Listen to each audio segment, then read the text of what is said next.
Abangaba nta n'ubwo bari basanzwe umunsi cyaguye yageze gikubitira umuntu muri gahita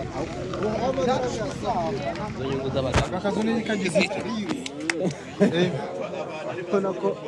isinga niyo mpamvu irarugura isi icomoka kuko isi ifata irasingi twariramo irimo iranaka koko niyo mpamvu irimo nawe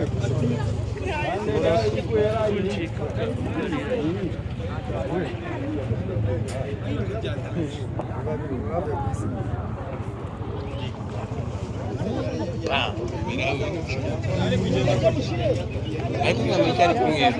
kugira ngo tuvuge byano byazari byarangiye ntabwo baba bakimurikira uyu ari mu manegeka n'uyu